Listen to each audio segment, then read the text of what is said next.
अगर good morning students. अगर मैं आप लोगों को सुनाई दे रहा हूँ तो 1 लिखो, और नहीं सुनाई दे रहा तो आप 0 लिखो।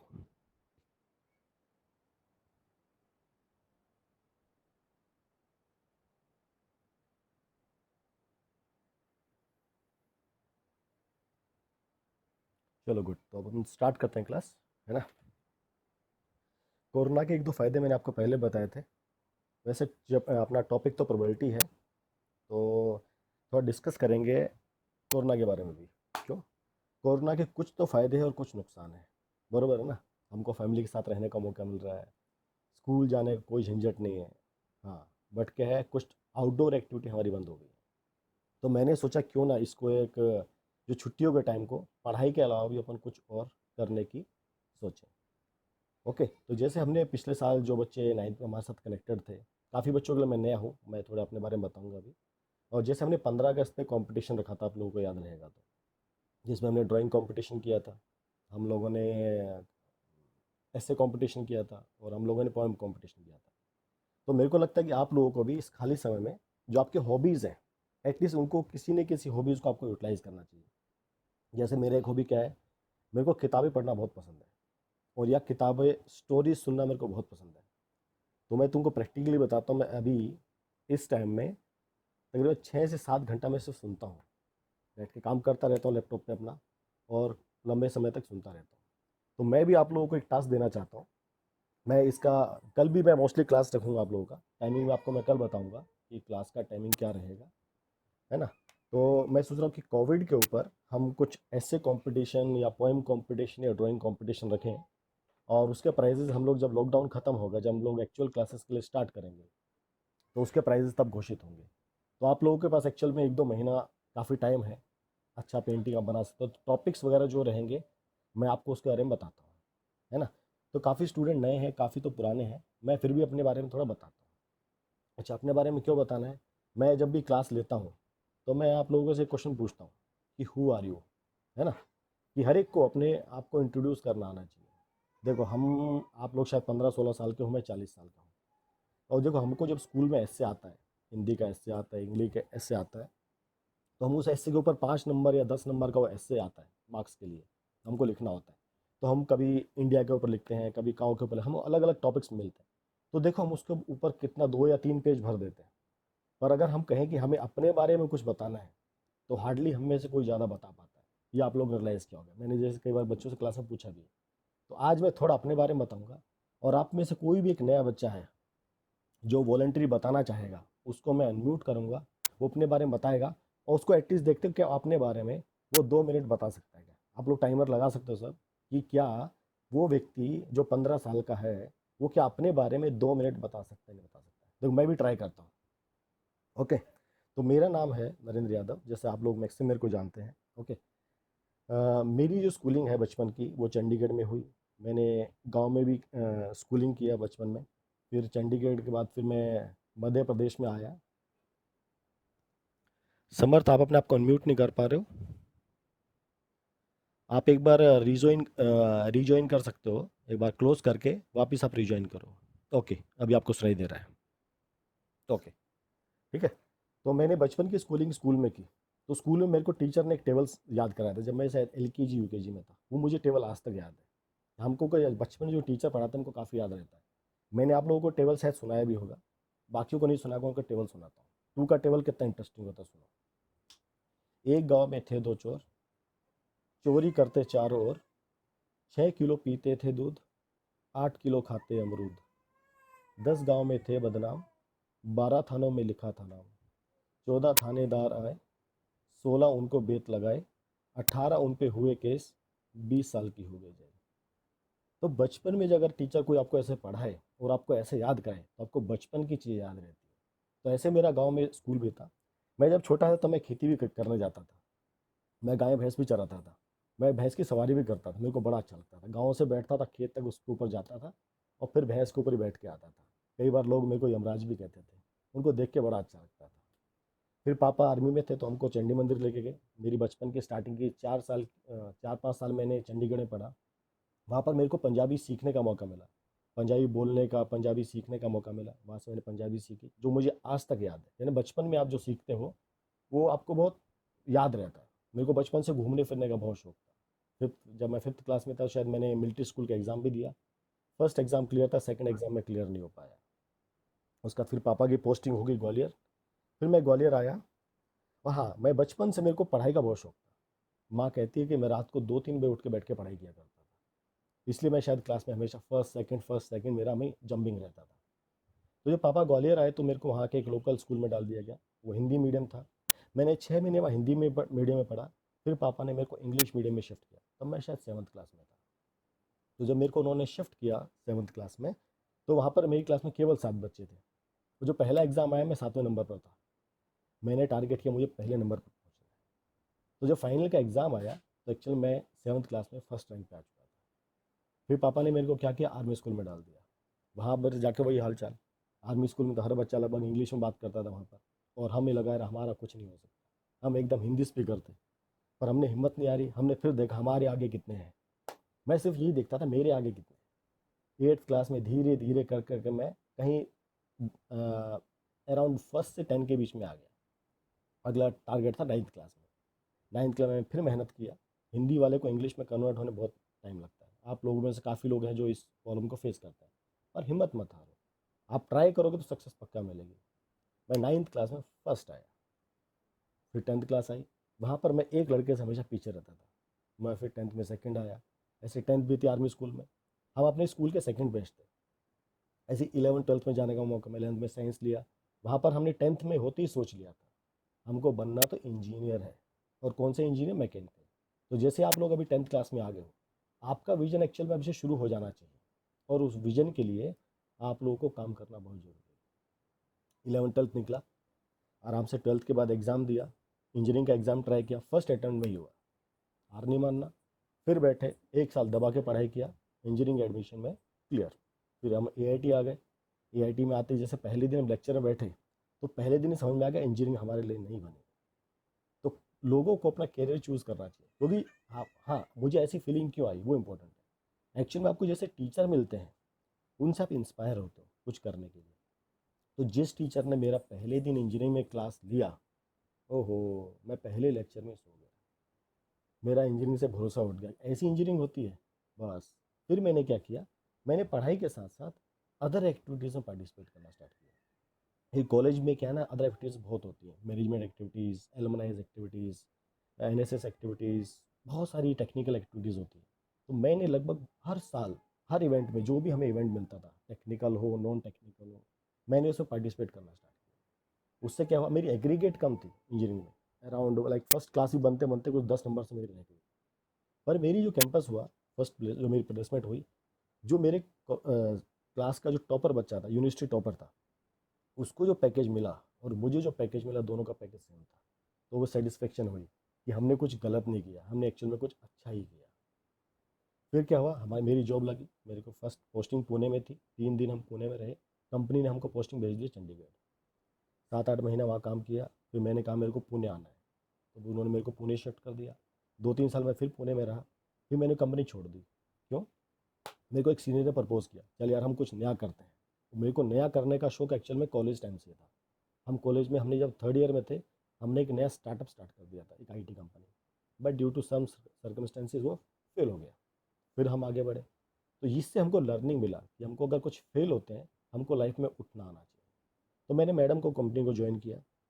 1 साल हमने कंपनी में काम किया, पर 2008 में रिसेशन आया था, अगर आप लोगों को याद हो तो, है ना। तो रिसेशन आया तो वो कंपनी बंद हो गई। मेरे को फिर जॉब का दिक्कत हुआ, मैंने फिर एक कंपनी ज्वाइन की। मैं जब उस कंपनी में पहले दिन पहुंचा तो गेट ए फीलिंग, ये कंपनी मेरे लिए नहीं है। और 1 साल के अंदर मैंने उस कंपनी को छोड़ दिया। मैं फिर से दूसरी कंपनी ज्वाइन की। 1 साल बाद मैंने उस कंपनी को भी छोड़ दिया, क्योंकि मेरे अंदर कहीं ना कहीं था कि मैं किसी के नीचे काम नहीं कर सकता हूँ। ये हर एक, ये मेरा इनबिल्ट था। तो 2010 या 11 में फिर मैंने चैतन्य स्टार्ट किया, और 10 साल में हम लोग चैतन्य में यहाँ तक पहुँचे। आप लोगों के सामने हमने एक सिंगल स्टूडेंट से स्टार्ट किया था डिग्री में पढ़ाना, और हमने केवल फोकस सीबीएसई रखा, क्योंकि हम लोग सब लोग क्या सीबीएसई बैकग्राउंड से थे।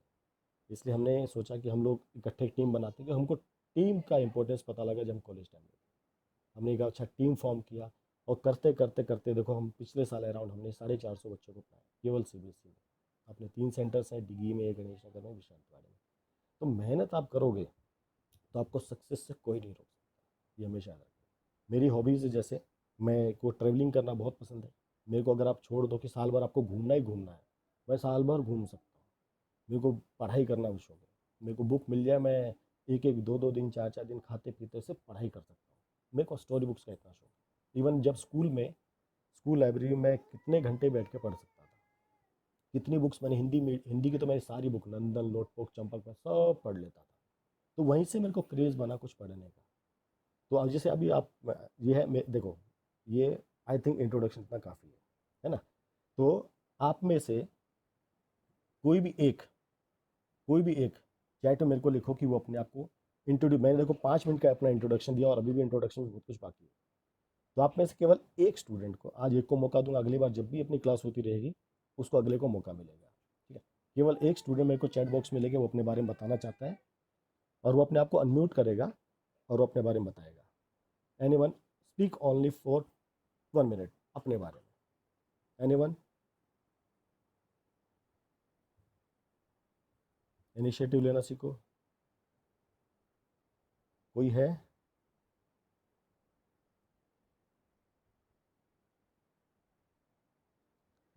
क्या कोई अपने बारे में नहीं बताना चाहेगा?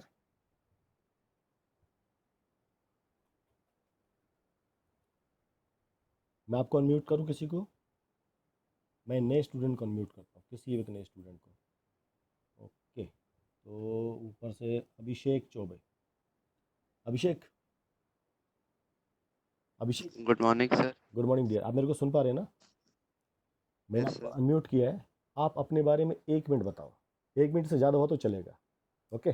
और आपको बताना क्या क्या है, एक्चुअली ठीक है। क्वेश्चन बहुत इंपॉर्टेंट होता है। आप जब भी कभी कंपनीज में जाओगे, इंटरव्यूज़ के लिए जाओगे, आपको अपने आप को इंट्रोड्यूस करना आना चाहिए।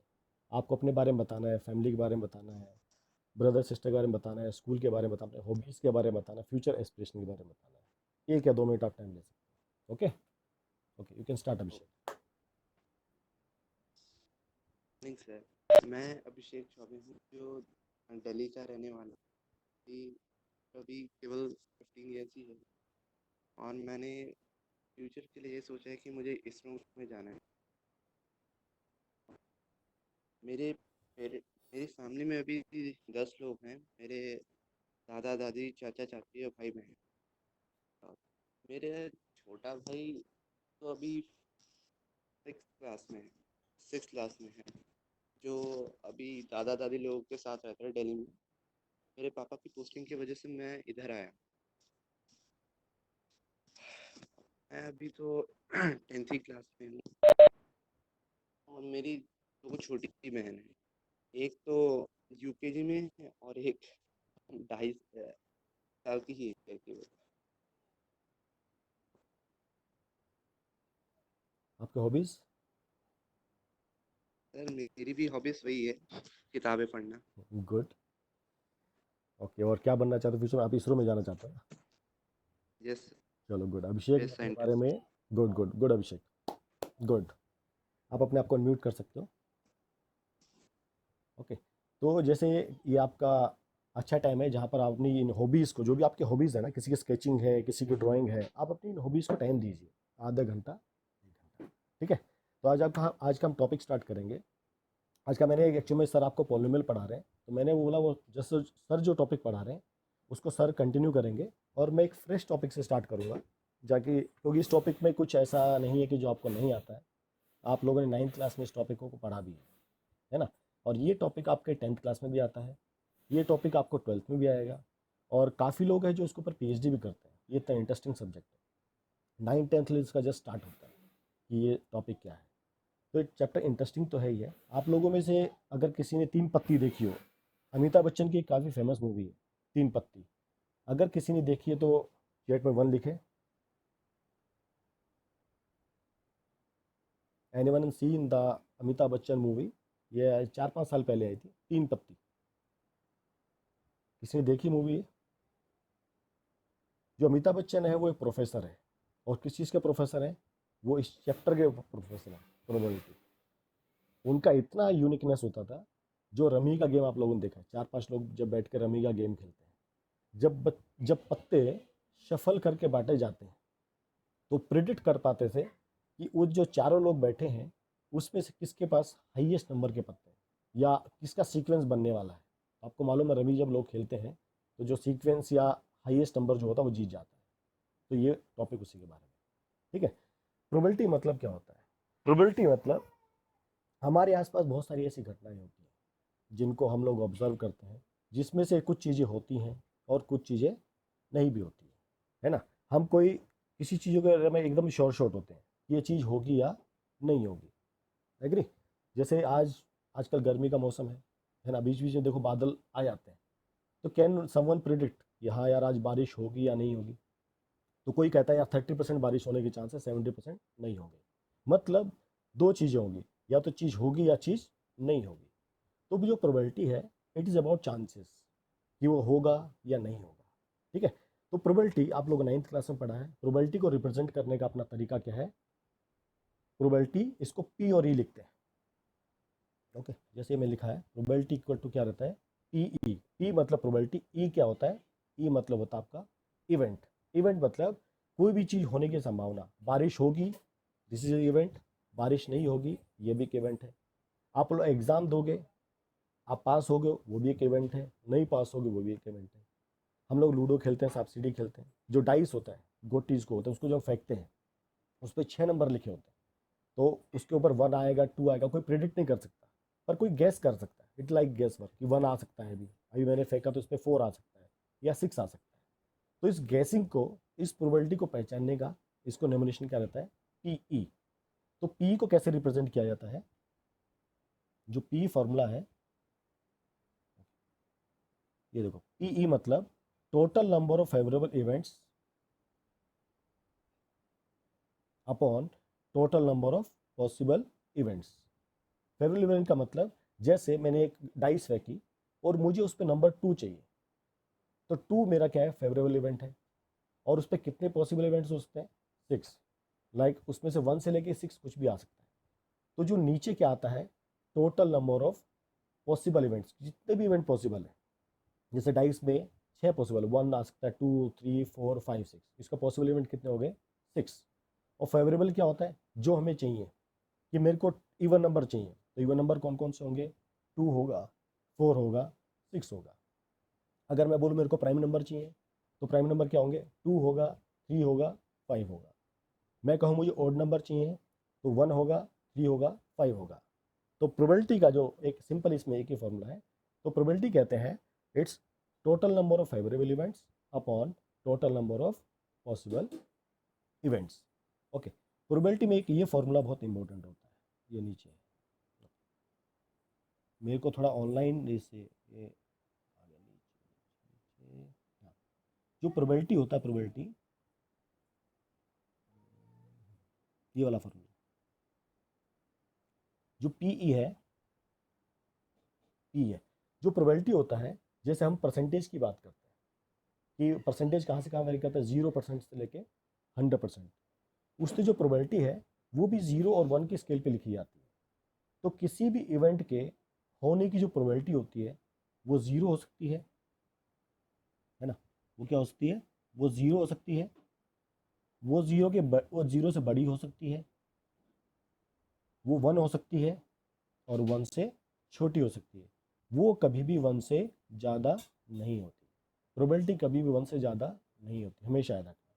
तो प्रोबेबिलिटी 0 हो सकती है, मीन्स 0 कब? जीरो बोलते हैं इम्पॉसिबल इवेंट। जैसे एक हफ्ते में 7 दिन हो सकते हैं क्या? एक हफ्ते में 8 दिन हो सकते हैं क्या? नहीं हो सकते। तो इस तरह के इवेंट को आप क्या कहते हो? इम्पॉसिबल इवेंट, जो नहीं हो सकता। फरवरी में 30 डेज होंगे, is it possible? Not possible. Okay, इस तरह के इवेंट को क्या कहते हैं? Impossible event. तो इसकी प्रोबेबिलिटी हमेशा क्या रहती है? जीरो रहती है। कुछ इवेंट होते हैं शॉर्ट शॉर्ट इवेंट्स, जैसे एक महीने में एक साल में 12 महीने होते हैं। शॉर्ट शॉर्ट है कि 12 महीने। इस तरह के अपन इवेंट को हम क्या कहते हैं? Sure event. इसकी प्रोबेबिलिटी हमेशा 1 होती है। तो अभी हमने 2 इवेंट समझे। एक होता है श्योर इवेंट, मतलब जिसकी प्रोबेबिलिटी क्या रहेगी? 1, मतलब जिसके होने की संभावना 1 है। मैं एग्जाम में गया, मैंने कुछ लिखा और मुझे पता है कि मैंने उसमें अच्छा लिखा है, तो मेरे पास होने की प्रोबेबिलिटी 1 है। ओके, मैं गया एग्जाम में, मैंने कुछ नहीं लिखा, सिर्फ नाम लिख के आ गया, तो क्या मैं पास हो सकता हूँ? नहीं हो सकता। तो मेरे फेल होने की प्रोबेबिलिटी कितनी है? 1। ओके, तो 2 इवेंट है। जीरो मतलब इम्पॉसिबल इवेंट, 1 मतलब श्योर इवेंट। और जो चीज़ अनश्योर होती है उसको हम बोलते हैं प्रोबेबिलिटी। वो 0 और 1 के बीच में लाई करती है। जैसे बारिश होगी या नहीं होगी, मैं बोलता बारिश होने की संभावना कितनी है? 30%। ये है आपके रेन आने की संभावना, कि आज रेन आएगी या नहीं आएगी, 30% है। तो नोट रेन, कि रेन नहीं आएगी, उसका परसेंटेज कितना हो गया? 70%। तो अगर आप दोनों को ज्वाइन करोगे, 30 और 70, कितना हो गया? 100। तो आपका इसी में एक फॉर्मूला बनता है, ये वाला, पी ई इक्वल टू, ये पी ई है और ये पी ई नॉट है। इसको बोलते हैं पी ई नॉट। जो पार्ट है इसको हम क्या बोलते हैं? P E not. तो किसी भी इस फॉर्मूले का मीनिंग क्या है? पी ई मतलब यस, बारिश होगी ही होगी। पी ई नॉट मतलब बारिश नहीं होगी। तो जो भी आप टोटल प्रोबेबिलिटी निकालते हो, दैट ऑलवेज 1। जो आपकी टोटल प्रोबेबिलिटी होती है वो हमेशा क्या रहती है? 1। किसी भी इवेंट के होने की प्रोबेबिलिटी और किसी भी इवेंट के ना होने की प्रोबेबिलिटी को क्या कहते हैं? 1 कहते हैं। जैसे मैंने एक कॉइन टॉस किया, जैसे हम इसमें कॉइन के क्वेश्चन भी आते हैं। आपने कॉइन को टॉस किया, तो कॉइन में एक आता है आपका हेड, दूसरा आपका क्या आता है? टेल। मैंने एक बार कॉइन टॉस किया तो हेड आने की प्रोबेबिलिटी कितनी है? 50%, जिसको हम 0.5 भी लिख सकते हैं। टेल आने की प्रोबेबिलिटी भी कितनी है? 50%, जिसको हम 0.5 लिख सकते हैं। अगर मैं दोनों को प्लस कर दूँ तो टोटल कितना आएगा? 1। ओके, तो ये P E plus P E not equal to 1। ये आपका बेसिक कंसेप्ट है प्रोबेबिलिटी का। यहाँ तक अगर किसी को डाउट है तो आप 0 लिखो, और आपको डाउट नहीं है तो आप 1 लिखो। Come on fast. अगर आपको समझ में आ गया है तो आप 1 लिखिए, अगर आपको समझ में नहीं आया तो आप 0 लिखिए। मैं, और जो नहीं समझ में आप उस पर लिख सकते हो, आपको ये नहीं समझा है।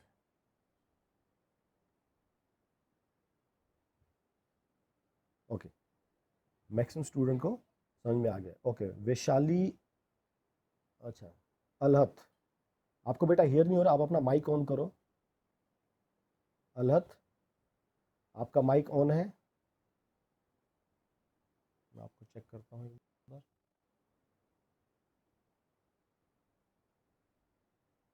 बेटा आपका माइक, आपका माइक, हाँ अभी ठीक है? अभी आपको आवाज़ आ रही है? Yes sir. ओके ठीक है, आगे स्टार्ट करें। ओके, इसके बाद आपका प्रोबेबिलिटी में नेक्स्ट कॉन्सेप्ट आता है और, ये वाला, और एंड।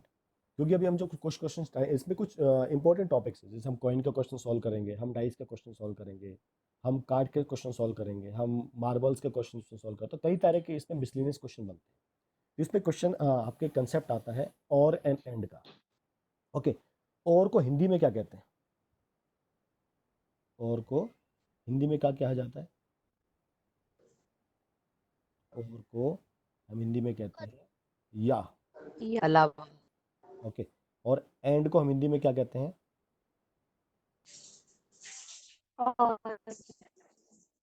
और ओके, इसको एक सिंपल मेथड समझते हैं। आपका अलग, आपका माइक आप अनम्यूट करो। अलग, आपका पीछे साउंड आ रहा, आप माइक अनम्यूट करो अपना। अलग, आपका माइक साउंड आ रहा है, अनम्यूट करो अपना। ओके, और कंसेप्ट ऑफ और क्या होता है? जैसे मैंने पापा से कहा, मैं एक स्टूडेंट हूँ, मेरे पापा से कहा पापा मुझे, आप मार्केट जा रहे पापा, मैंने पापा को कहा पापा मुझे पेन या पेंसिल ला दो, मैं पढ़ाई कर लूँगा, मैं एक अच्छा बच्चा हूँ, मैंने पापा को कहा पापा मुझे पेन और पेंसिल ला दो। मतलब अगर पापा ने पेन लाया तो भी मैं पढ़ाई करूँगा, पापा ने पेंसिल ला के दिया तो भी मैं पढ़ाई करूँगा। मतलब दोनों में से कुछ भी मुझे मिलेगा, I will study. Okay, but and का रोल क्या रहता है? एंड मतलब और, पापा मुझे पेन और पेंसिल दोनों चाहिए, दोनों मिलेंगे तो ही पढ़ाई करूँगा, नहीं तो पढ़ाई नहीं करूँगा, है ना। एक बच्चा शरीफ है, बोलता पापा पेन दे दो, चाहे पेंसिल दे दो, पढ़ाई कर लेता हूँ। तो और के कंसेप्ट में क्या होता है, आपको दोनों ऑप्शन को आप ऐड करते हो, दोनों ऑप्शन को आप कलेक्ट करते हो कि आपको दोनों ऑप्शन चलेंगे, आपको पेन भी चलेगा, आपको पेंसिल भी चलेगा। और एंड में क्या होता है, आपको दोनों ऑप्शन ही चाहिए होते हैं। जैसे हम क्वेश्चन लेते हैं कि मैंने शफलिंग किया, मैंने जो हम कार्ड के क्वेश्चन करेंगे तो उसमें क्वेश्चन कैसा आता है, मुझे ब्लैक किंग चाहिए। ब्लैक किंग, आपको पता है कि टोटल 52 कार्ड्स होते हैं, उसमें दो कलर होते हैं, एक रेड कलर होता है, एक दूसरा ब्लैक कलर होता है। मैं अगर बोलता हूँ मुझे एक ब्लैक किंग चाहिए, इसका मतलब मुझे किंग तो चाहिए चाहिए, ब्लैक भी चाहिए। और मैं ऐसा लिख दूँ, मुझे ब्लैक कार्ड और किंग, मुझे ब्लैक कार्ड भी चलेगा और मुझे किंग भी चलेगा। ओके, तो ये कंसेप्ट एक दो जगह आएगा, इसको हम क्लियर है। तो ओवर और एंड का कंसेप्ट आपको क्लियर है तो आप 1 लिखिए, अदरवाइज आप 0 लिखिए, फिर हम आगे बढ़ेंगे। और मतलब दोनों कंडीशंस में मेरे को कुछ भी चलेगा, एंड मतलब दोनों कंडीशन फुलफिल होगी तभी मैं पढ़ाई करूंगा, नहीं तो पढ़ाई नहीं करूंगा। ओके, मैक्सिमम बच्चों को क्वेश्चन ये समझ में आ गया। मैंने आपको कल एक पीडीएफ भी शेयर किया था जिसमें मैंने आपको प्रोबेबिलिटी के बारे में बताया था। ओके, हम अगले टॉपिक पे चलेंगे। ओके, सिंगल डाइस, आप लोगों ने सबने लूडो देखी है, जब हम लूडो खेलते हैं उसके ऊपर देखो ऐसा नंबरिंग रहता है 1 2 3 4। तो अपने जो कुछ क्वेश्चन हैं डाइस के ऊपर है। अब देखो इसमें यहाँ क्या लिखा, सिंगल डाइस पॉसिबल इवेंट्स। तो अगर आप एक डाइस आप रोल करते हो तो मैक्सिमम आप देखोगे ये 6 पॉसिबल आउटपुट आपको आ सकते हैं, इसके अलावा कुछ पॉसिबल नहीं। अगर मैं कहूँ मैंने एक डाइस फेंकी तो 0 आने की प्रोबेबिलिटी कितनी होगी? अगर मैंने डाइस फेंकी तो what is the probability for 0? जल्दी बताओ। 0। Yes yes, 0। चैट में टाइप करो, चैट में फटाफट। ओके, नेक्स्ट, मैंने डाइस फेंकी, प्रोबेबिलिटी 7 आने की प्रोबेबिलिटी कितनी है? 0। गुड। नेक्स्ट क्वेश्चन, मैंने डाइस फेंकी, नंबर आएगा 1 और 6 के बीच में, प्रोबेबिलिटी कितनी है? मैंने डाइस फेंकी 1 से लेके 6 तक नंबर आने की प्रोबेबिलिटी कितनी है? 1। ओके, क्योंकि मैं डाइस फेंकूंगा तो 1 भी आ सकता है, 6 भी आ सकता है, कोई भी नंबर आ सकता है, दैट प्रोबेबिलिटी विल बी 1। रिया 2/3 नहीं आएगा, 1 आएगा। मैंने एक डाइस फेंकी, 1 से लेके 6 तक कोई भी नंबर मेरे को चलेगा, तो 1 भी आएगा तब भी मेरी प्रोबेबिलिटी 1 है, 2 आएगा तब भी मेरी प्रोबेबिलिटी 1 है। 0 मतलब इम्पॉसिबल इवेंट, जैसे 0 नहीं आ सकता है, 7 आ सकता है, नहीं आ सकता, ये भी इम्पॉसिबल इवेंट है। और श्योर इवेंट क्या हुआ, 1 से लेके 6 तक मैंने फेवर क्या मांगा, 1 से लेके 6 तक कुछ भी आ जाए, इट्स मतलब दिस इज श्योर इवेंट, इसकी प्रोबेबिलिटी क्या रहेगी? 1। इसी के बेस पे कई सारे क्वेश्चन हैं, आपको शीट में भी कई सारे क्वेश्चन दिए हुए हैं, उसमें से कुछ क्वेश्चन हम लोग यहाँ देखेंगे।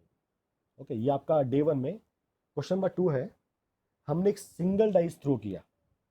Okay, and find the probability for getting a prime number. Okay, ये हमारा फर्स्ट क्वेश्चन है। ओके, तो मैं एक दो क्वेश्चन मैं खुद करूंगा, बाकी क्वेश्चन आप लोग खुद करोगे। तो देखो, जब मैं एक सिंगल डाइस जब थ्रो करता हूँ, तो मेरी मैक्सिमम प्रोबेबिलिटी नीचे क्या आएगी? 6। ये क्लियर याद रखना, जब भी सिंगल डाइस का क्वेश्चन आता है तो जो नीचे total number of possible events हमेशा 6 रहेगा। अब चेंज क्या होता है, ऊपर चेंज होता है, मुझे क्या क्या चाहिए, जैसे प्राइम नंबर है ना। अब मुझे 6 में से प्राइम नंबर कौन कौन से होते हैं? आपका 2 रहेगा, आपका 3 रहेगा और 5 रहेगा। 0 1 और नाइदर प्राइम रहता है, नाइदर कंपोजिट रहता है। ठीक है, तो प्राइम नंबर कितने हो गए, अब हमको काउंट करने हैं। तो कौन कौन से नंबर आपके प्राइम नंबर हैं? आपका 2 एक प्राइम नंबर है, आपका 3 प्राइम नंबर और आपका 5 प्राइम नंबर। तो कितने नंबर हो गए? 1 2 3। तो यहाँ पर ऊपर कितना आ जाएगा? 3। जब आप इसको कट करोगे तो ये 1/2 बनता है। आप इसको 1/2 भी आंसर में लिख सकते हो और आपको इसको 0.5 भी लिख सकते हो। Got it. ये आपका सेकंड क्वेश्चन का फर्स्ट पार्ट है। जैसे बी पार्ट है 2 और 4, अब देखो यहाँ पर और का कंसेप्ट आ गया। उसने कहा 2 भी चलेगा और 4 भी चलेगा, तो कितने पॉसिबल इवेंट होंगे? 2/6, तो मतलब 1/3, मतलब 0.33 बार, है ना। क्योंकि आपको क्या कहते हैं ना, या तो 2 आ सकता है या 4 आ सकता है। Okay, next question C part, a multiple of 2 और 3, है ना। मुझे क्या चाहिए? मल्टीपल ऑफ 2 भी चाहिए और मुझे मल्टीपल ऑफ 3 भी चाहिए। तो पहले हम क्या लिखेंगे? Multiple of 2। तो मल्टीपल ऑफ 2 क्या क्या होंगे? 2 है आपका, 4 आपका है और आपका 6 है। 3 के मल्टीपल क्या है? 3 और 6। तो जो नंबर रिपीट होगा उसको हम नहीं लेंगे। तो आपका 1, 2, 3 और 4, तो प्रोबेबिलिटी कितनी होगी? 4/6, मतलब 2/3। कोई डाउट, कोई शक? इजी क्वेश्चन है। बाकी ये 3 क्वेश्चन आपके लिए होमवर्क छोड़ दूं? अगर होमवर्क चाहिए 1 लिखो, नहीं चाहिए 0 लिखो।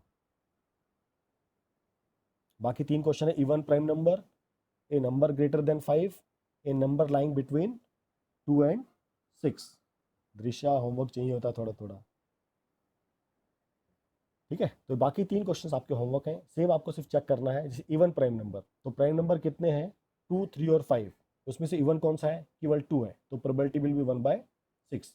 ए नंबर ग्रेटर देन 5, तो 6 ही एक नंबर है जो ग्रेटर देन 5 होता है। ए नंबर लाइंग बिटवीन 2 and 3, ये लाइंग बिटवीन है, तो 2 और 6 के बीच में कौन कौन सा होता है? 3 होता है, 4 होता है, 5 होता है, तो 3/6। Okay, hope it is clear. Okay, अभी डाइस में अभी हमने क्या पढ़ा? Single dice. अभी हम पढ़ेंगे डबल डाइस। ओके, ये अपनी 2 डाइस है। तो जब 2 डाइस को, ये क्वेश्चन एक्चुअल में बोर्ड में जब क्वेश्चन आता है, ये क्वेश्चन 4 नंबर में आता है। ओके, उसमें आपको ऐसे मल्टीपल क्वेश्चंस रहेंगे। ऐसे आपको 8 क्वेश्चन दे देंगे, प्राइम नंबर निकालो, इवन नंबर निकालो, ऑड नंबर निकालो।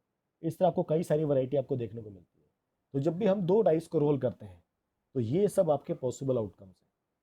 जैसे इसमें अब देखो कि आपका, जैसे एक डाइस पे केवल 1 आने वाला है। जैसे व्हाइट वाली डाइस की बात करेंगे, इसमें क्या आपका 1, समझो मैं मानता हूँ कि पहले जो डाइस है उस पर 1 आया, तो रेड वाली डाइस पे क्या क्या आ सकता है? 1, 2, 3, 4, 5, 6। अब इस पे अगर सेकंड 2 आएगा तो फिर से 1, 2, 3, 4, 5, 6। इस पे अगर 3 आएगा तो सेम 1, 2, 3, 4, 5, 6। तो आप ऐसे देखोगे तो आपको दिखाई देगा ऐसे टोटल 36 पॉसिबल आउटकम है।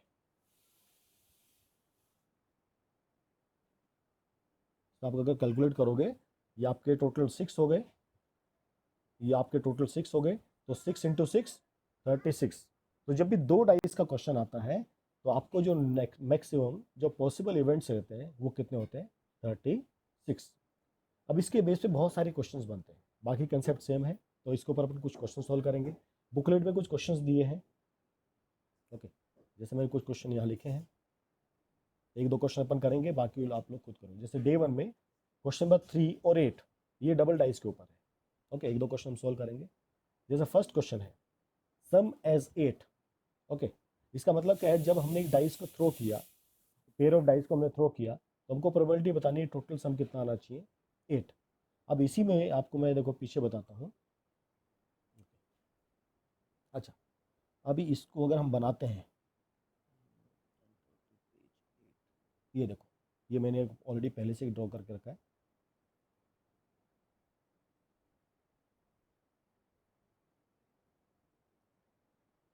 अगर मैं दोनों डाई डाई के ऊपर जो नंबर है, अगर उनको मैं प्लस कर दूँ, जैसे 1 और 1 आया था तो सम कितना होगा? 2। 1 और 2 था तो कितना आएगा आपका? 3 आएगा। एक सेकेंड जस्ट।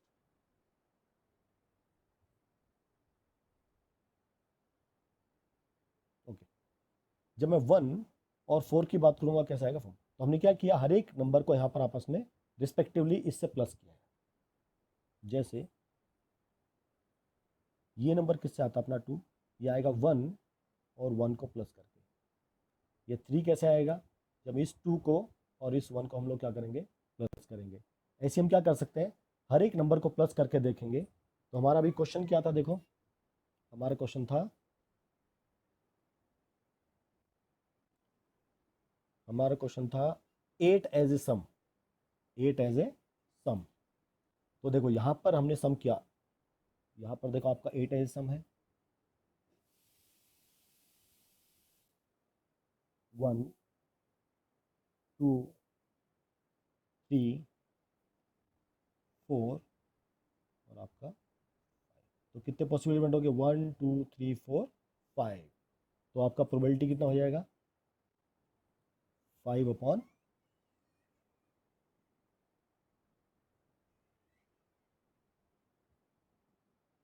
आपका फर्स्ट का प्रोबेबिलिटी हो जाएगा 5 अपॉन 36। ओके, ऐसे हमारे क्वेश्चन करेंगे। अब नेक्स्ट आपका आता है doublet. What is doublet? Doublet के लिए वापस हमको उसमें एक बार देखना है फिर से। अभी इस वाले को देखेंगे। डबलेट का मतलब है दोनों डाइस पे सेम नंबर आना चाहिए, दोनों डाइस पे सेम नंबर आना चाहिए। जैसे दोनों पे क्या है, ये आपका 1 1 आया, आपका 2 2 है, आपका 3 3 है, आपका 4 4 है, आपका 5 5 है और आपका 6 6 है। तो टोटल आपकी प्रोबेबिलिटी कितनी होगी, 6 अपॉन 36, मतलब 1 अपॉन 6। क्लियर है सबको? Okay, next question. इसी तरह हमको क्या क्या करना है, एक एक को पढ़ना है और एक को करना है। ओके, नेक्स्ट है a doublet of prime number. A doublet of prime number, अब डबलेट होना चाहिए बट किसका, प्राइम नंबर का। आपके प्राइम नंबर कौन कौन से हैं, 2 2 3 3 और 5 5। तो प्रोबेबिलिटी कितनी होगी, 3 अपॉन 6। ओके, एक बार आप ओके हो गया 3 पर 6, तो इसकी प्रोबेबिलिटी होगी, अच्छा सॉरी सॉरी ये 3 अपॉन 36, तो आपका हो गया 1 अपॉन 12।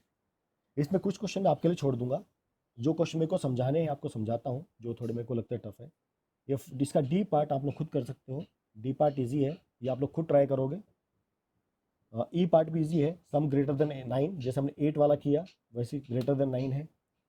ओके, एफ है आपका an even number on the first, even number on the first.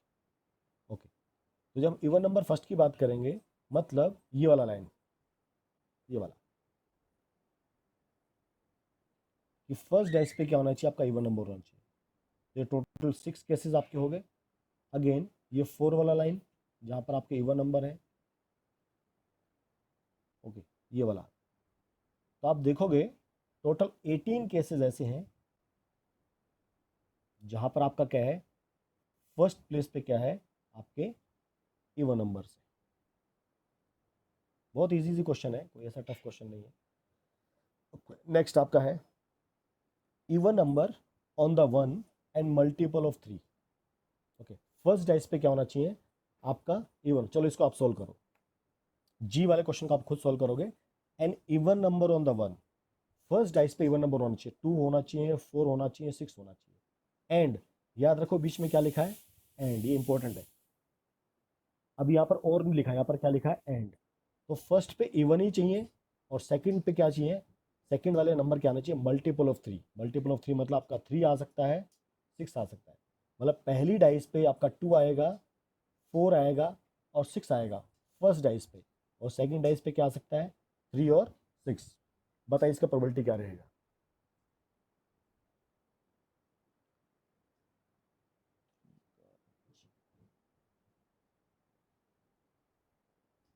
Yes yes fast.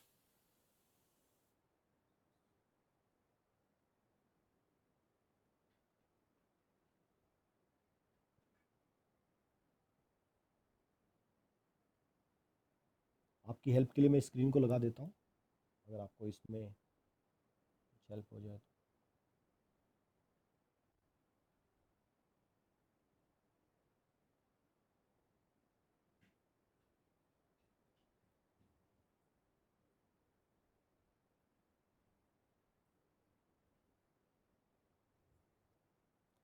नहीं, अभी तक किसी का भी आंसर क्लियर नहीं है।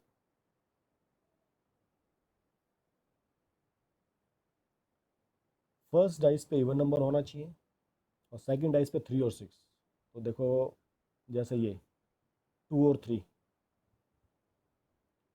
2 और 6 अगेन 4 और 3 4 और 6 अगेन 6 3 और ये 6 और 6।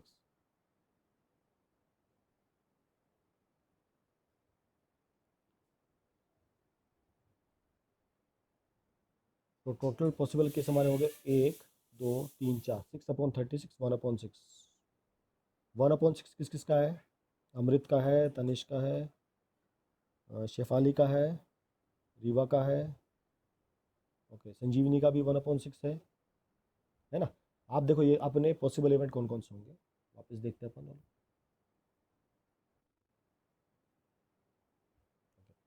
हमने क्वेश्चन था an even number on one and multiple of two on the other. तो आपके जो पॉसिबल केसेस बनेंगे 2 3 एंड 2 6, ऐसे 4 3 4 6 6 3 एंड 6 6। तो आपकी टोटल 6 पॉसिबल केसेस हैं जहाँ पर फर्स्ट पे आपका इवन आएगा, तो 1/6 इज द करेक्ट आंसर। सबको क्लियर है? ओके, इसके बाद बाकी जो क्वेश्चंस हैं ये मैं सब आपके लिए होमवर्क छोड़ देता हूँ, है ना। क्वेश्चन नंबर 3 के जितने भी सारे क्वेश्चंस आप लोग ट्राई करो, नहीं आएगा तो अपन एक एक क्वेश्चन कल डिस्कस कर सकते हैं। सेम ये आपके क्वेश्चंस हैं जो क्वेश्चन नंबर 3 है, ए सम लेस देन 6, ए सम लेस देन 7, ए सम मोर देन 7, ए नंबर मोर देन 5 इन ए डाइस। ऐसे ही आपका क्वेश्चन नंबर 8 में भी सेम है, the sum of two numbers that turn up to 8, मतलब दोनों का सम 8 होना चाहिए। देन आपका बी क्वेश्चन है ए टोटलिंग ऑफ 6, दोनों का टोटल कितना होना चाहिए? 6 होना चाहिए। ओके, आपका सी पार्ट है टोटल सम 10 होना चाहिए आपका। Obtaining same number on the both the dice, मतलब डबलेट का क्वेश्चन है। Obtaining A total number of more than 9, 9 सम होना चाहिए। सम अपीयरिंग शुड बी 13, तो 13 क्या रहेगा जल्दी बताओ। एट्थ का एफ, एट्थ का एफ का आंसर क्या रहेगा? It is possible event, impossible event और sure event. Question number 8 F part, the sum of the two numbers appearing on the top is 13. Okay, fast. This is sure event or impossible event? Good. Ajay ne correct as 0. Impossible. Good.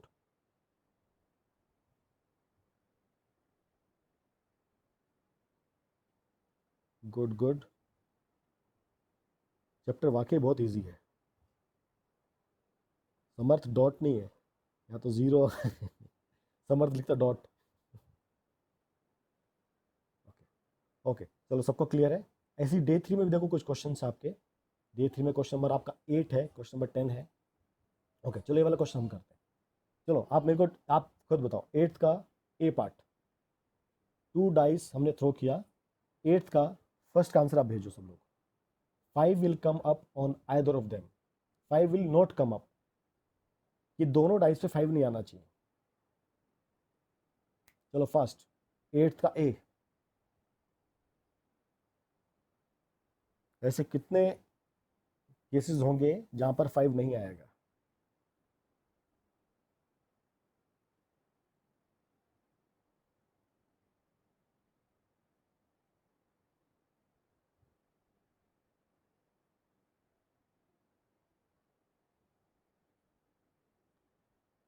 Sudhakar recheck करो, गलत है। Shubham recheck करो, Piyush recheck करो। 5 किसी भी dice पे नहीं आना चाहिए। आपके लिए मैं उस शीट को निकाल देता हूँ। आप जब भी आपका बोर्ड में क्वेश्चन आएगा ना, तो आपको ये एक्चुअली बनाना रहेगा, ये वाला पार्ट। पीयूष का गलत है, ऋषभ गलत है, तनिष वापस रीचेक करो, अजय वापस रीचेक करो। 5 किसी पे नहीं आना चाहिए, ना फर्स्ट डाइस पे आना चाहिए, ना सेकंड डाइस पे आना चाहिए। महबूब चेक करो वापस, सुधाकर वापस रीचेक करो, आदित्य रीचेक करो, रिया रीचेक करो, आयुष रीचेक करो, वरुण रीचेक करो। अभी तक किसी का करेक्ट नहीं है।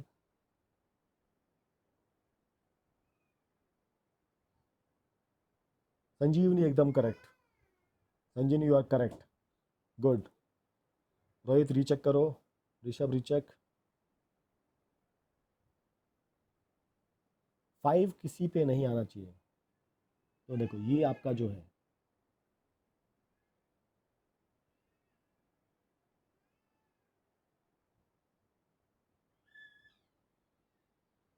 शकीब थोड़ा सा चूक गए, चेक करो वापस।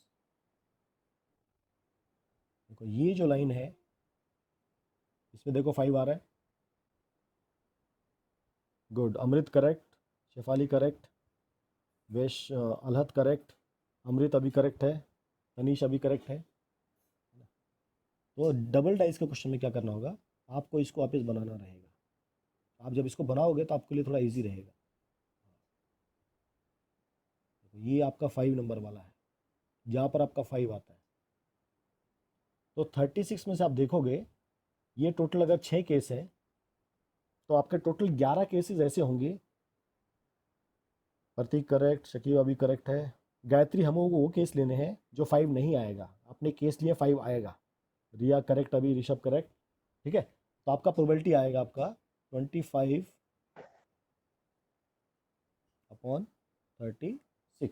आपके 25 ऐसे केसेस होंगे जहां पर आपका नहीं आएगा, करेक्ट, ओके। अभी आपका अब हम करेंगे सेकंड क्वेश्चन इसका। चलो,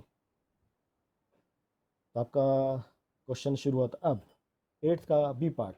5 will come at least once. At least, हाँ, आपको मैं कंसेप्ट और समझाता हूँ जो आपको हेल्प करेगा।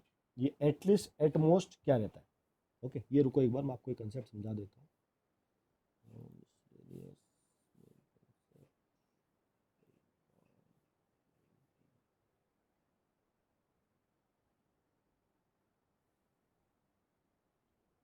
इस क्वेश्चन को करने से पहले कंसेप्ट आपको समझना बहुत जरूरी है, ओके। आपको 3 ये आएंगे। एक होता आपका एटमोस्ट,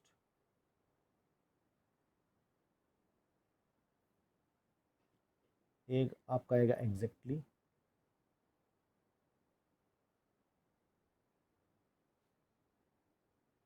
पहले आप ये कंसेप्ट समझ लो, कंसेप्ट थोड़ा ज़रूरी है। और एक आपका आएगा एटलीस्ट, ओके। इसको भी अपन हिंदी समझते हैं। एटमोस्ट क्या होता है, ज़्यादा से ज़्यादा।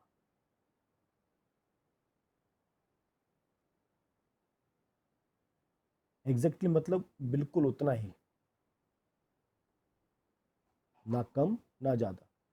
और एटलीस्ट आपका होता है कम से कम, ओके। जब हम एटमोस्ट की बात करते हैं, जब मैं कहता हूँ एटमोस्ट 2, एटमोस्ट 4 की बात करते हैं। जब मैं एटमोस्ट 4 की बात करता हूँ, जैसे मैं ज़्यादा से ज़्यादा 4 रोटी खा सकता हूँ, मतलब मेरी कैपेसिटी कैसी है, ज़्यादा से ज़्यादा मैं 4 रोटी खा सकता हूँ। 4 के ऊपर खाऊंगा तो मेरे को बदहजमी हो जाएगा, पेट खराब होगा, कुछ हो जाएगा। इसका मतलब जब भी एटमोस्ट टर्म आएगा उसमें 0 भी चलता है, 1 भी चलेगा, 2 भी चलेगा, 3 भी चलेगा, 4 भी चलेगा, बट आपके 4 के ऊपर नंबर नहीं चलेगा। एटमोस्ट मतलब ज़्यादा से ज़्यादा। अगर मैं एटमोस्ट 4 की बात करता हूँ, मतलब 4 भी चलेगा और 4 से कम भी चलेंगे। 4 से जो छोटे नंबर है सब चलेंगे, बट 4 से ज़्यादा नहीं चलेंगे। उसी तरह आपका जैसे कम से कम है, अगर मैं बोलता हूँ एट लीस्ट 4, इसको हिंदी में क्या पढ़ेंगे, कम से कम 4। मैं कम से कम 4 रोटी खाता हूँ, अगर मेरे को उससे कम दिया तो मेरा पेट नहीं भरेगा। इस केस में क्या होगा, आपका 4 भी चलेगा, 5 भी चलेगा, इसके ऊपर सब चलेगा, बट आपके 4 के नीचे जो नंबर हैं, लाइक 3 है, 2 है, 1 है, 0, ये नहीं चलता। ये दोनों बेसिक डिफरेंस है। एटमोस्ट मतलब ज़्यादा से ज़्यादा, मतलब उसमें क्या होगा, आप 4 से ज़्यादा नहीं जा सकते। इसको अगर आप ऐसे भी समझना चाहो तो आप 4 से ज़्यादा नहीं जा सकते हो। और कम से कम मतलब आप 4 से कम नहीं जा सकते हो। सिंपल सा लॉजिक है ना। तो ये क्वेश्चन उसी के ऊपर बेस्ड है, ओके। डबल डाइस क्वेश्चन, ये होप सबको कंसेप्ट क्लियर। एग्जैक्टली मतलब 4, अगर 4 की बात करता है एग्जैक्टली 4 मतलब मुझे 4 ही चाहिए, ना तो 4 से कम चाहिए, ना मेरे को 4 से ज़्यादा चाहिए। एट मोस्ट की बात करेंगे तो ज़्यादा नहीं चलेगा, कम वाला चलेगा। कम से कम की बात करेंगे तो 4 चाहिए चाहिए, 4 के ऊपर सब चलेगा, 4 के नीचे कुछ भी नहीं चलेगा। तो जैसे आपका क्वेश्चन है 5 विल कम एटलीस्ट वंस, तो 5 एक बार आना चाहिए, 2 बार आए तो भी चलेगा, मतलब लेकिन 5 0 बार नहीं आना चाहिए। तो चलो मेरे को आंसर लिख के भेजो 8th का बी पार्ट। गुड, काफ़ी लोगों ने लिख के भेजा है। सुधाकर, समर्थ करेक्ट है, करेक्ट है। वरुण, हाँ चलो भेजो मेरे को 8th का बी पार्ट का answer. 5 will come at least once. Good, Abhishek correct, Riya correct, Sudhakar correct, Samarth correct, Varun correct, Tanish correct, Ajay correct,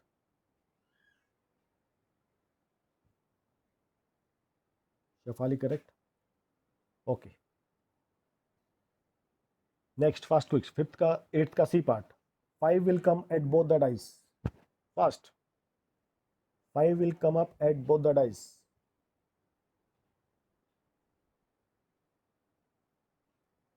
5 दोनों डाइस पे आना चाहिए, प्रोबेबिलिटी क्या रहेगी? Good good good good, Amrit correct, Rishabh correct, Varun recheck करो, Shefali correct, Shefali 1/36 not 1/6, Sudhakar correct, Samarth correct, Saqib correct, okay, Himanshu 1/36। Okay good. Okay, तो आपका 8th question भी उसी टॉपिक्स के ऊपर है, ये भी आप करोगे, और 10th क्वेश्चन भी आपका सेम कंसेप्ट के ऊपर है, ये भी आप लोग कर पाओगे। ओके, आज के लिए इतना ही काफ़ी है। मैं एक बार अटेंडेंस लेता हूँ आप लोगों का, है ना। अब तब तक आप लोग जो भी ये क्वेश्चंस हैं, आप एक बार होमवर्क नोट कर लो। जैसे मैंने होमवर्क दिया है, सिंगल डाइस में आपका डे 1 में क्वेश्चन नंबर 2 आपका पूरा होमवर्क है। डे 1 क्वेश्चन नंबर 2 आपका कंप्लीट होमवर्क है। और उसके बाद हम क्या है, इस चैप्टर को टॉपिक वाइज पढ़ेंगे, डे वाइज नहीं पढ़ेंगे, हम इसको टॉपिक वाइज पढ़ेंगे। और डबल डाइस क्वेश्चंस में आपका डे 1 का क्वेश्चन नंबर 3। हाँ, सभी लोग क्या करो, अपना अपना नाम और सेंटर के साथ यहाँ लिख दो फटाफट। जो ऋषभ ने लिखा, ऋषभ गणेश नगर प्रेजेंट, सभी लोग अपना अटेंडेंस एक बार फटाफट लिख दो। डे 1 में क्वेश्चन नंबर 3 और क्वेश्चन नंबर 8। ओके, डे 3 में क्वेश्चन नंबर 8 और क्वेश्चन नंबर 10। तो ये हार्डली 6-7 क्वेश्चन आपके क्वेश्चंस हैं। अगर अभी भी किसी को समझ में नहीं आया तो अभी भी 5 मिनट है, आप लोग मेरे को डाउट लिख के भेज सकते हो। बाकी हर बच्चा अपना अटेंडेंस पक्का लिखो, नाम और आपका सेंटर।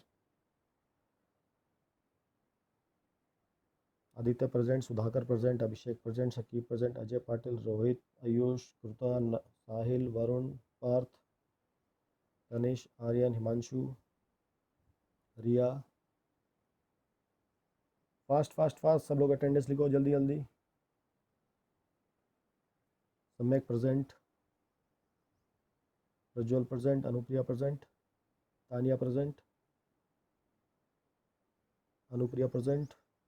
चलो फास्ट फास्ट, जो लोग बाकी जल्दी अटेंडेंस दो।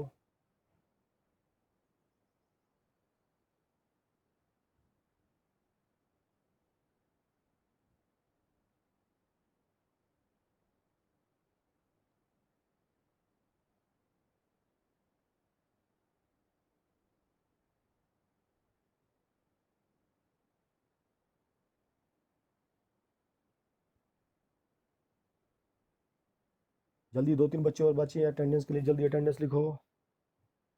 मैं वापस एक बार ऊपर से अटेंडेंस लेता हूँ, जो प्रेजेंट नहीं हो अपना लिखेगा।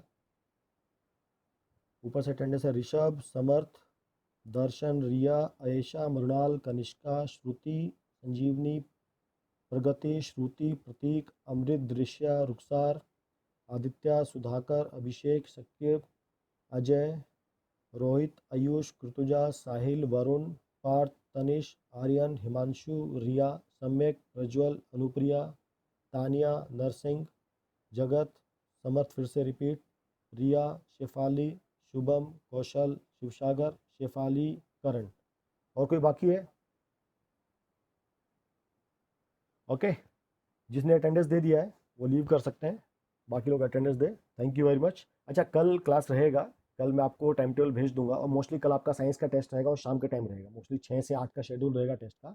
और मैं दिन में 11 या 12 बजे के आसपास आप लोगों का क्लास प्लान करूँगा, extra class. Okay, thank you very much.